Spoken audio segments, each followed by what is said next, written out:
Hello, my name is Fiona, and I am a certified teacher and a Praxis coach with Study.com.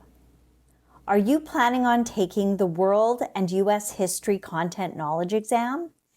This is test number 5941. Praxis 5941 is an exam with several subtopics. This worked solution set covers the subtopic of World History to 1450 CE. Let's review the types of questions you can expect to encounter on the exam. Let's get started.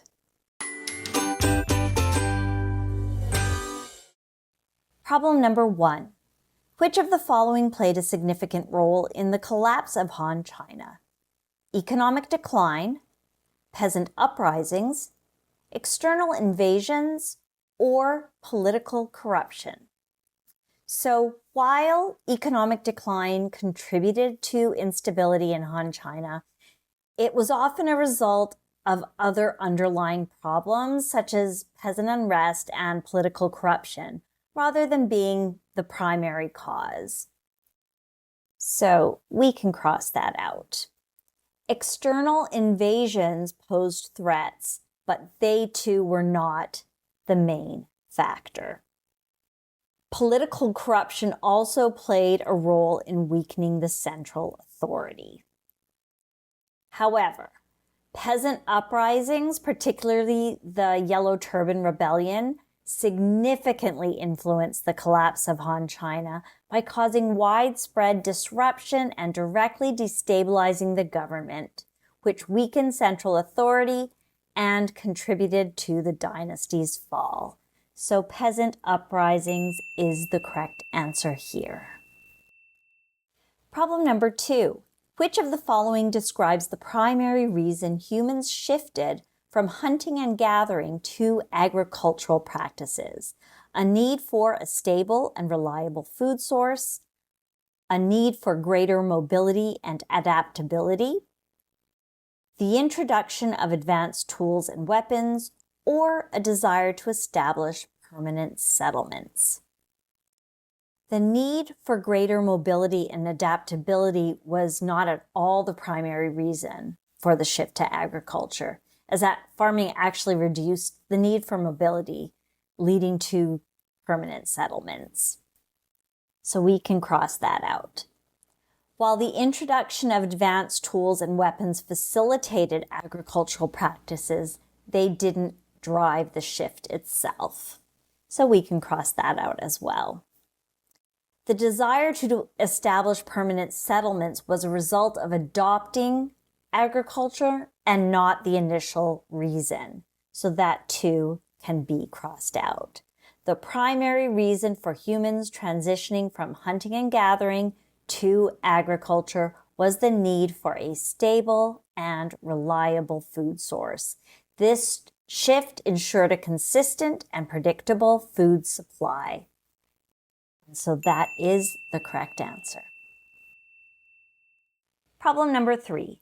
The primary purpose of the Silk Roads between 1000 and 1450 CE was to establish political alliances between empires, to facilitate cultural exchanges between Europe and Asia, to facilitate the trade of luxury goods between China, Europe, and the Middle East, or to promote the spread of Buddhism.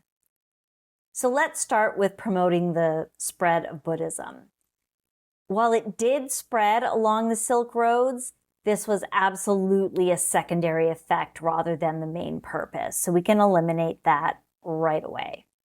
Now, to establish political alliances between empires. This was not the main goal, although such alliances did form indirectly through interactions along the routes. So we can cross that out as well. Facilitating cultural exchanges did occur as well, but they were also a byproduct of trade rather than the primary purpose. So we can cross that out as well. Now we're left with the primary purpose being the trade of luxury goods between China, Europe, and the Middle East. These routes served as a network for exchanging high-value items like silk, spices, and precious metals, promoting economic interactions and allowing merchants to trade goods across vast distances. And so this is the correct answer here. Problem number 4.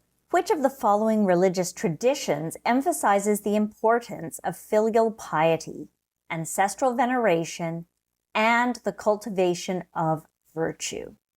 Buddhism, Hinduism, Judaism, or Confucianism? Let's go through each. Buddhism focuses on the Four Noble Truths and the Eightfold Path, with less emphasis on filial piety and ancestral veneration, so we can cross that out. Hinduism emphasizes dharma, karma, and moksha, but does not specifically prioritize filial piety or ancestral veneration as central practices, so we can eliminate that one as well. Judaism centers on the covenant between God and the Jewish people, the Torah, and the observance of religious laws rather than filial piety and ancestral veneration. So we can cross that out as well. Confucianism, on the other hand, stresses filial piety, ancestral veneration, and the cultivation of virtue as the central principles. So Confucianism is the correct answer here. I trust I was able to clarify the types of questions you can expect to find about the subtopic of World History to 1450 CE for the Praxis 5941 World and U.S. History exam.